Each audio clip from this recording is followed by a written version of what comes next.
Perched on a rocky cliff above the crystal waters of the Adriatic, Castro is not just a town.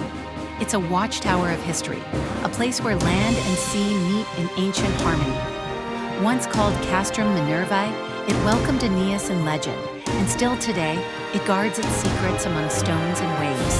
The old town, wrapped in ancient walls, whispers stories of sailors, saints, and silent sunrises. Below, the marina glows in the light, with boats swaying gently in a sea as blue as a dream. Caves like the Grotta Zinzulusa hide wonders sculpted by time, and every gust of wind carries the scent of salt and stories. Here, the past doesn't fade.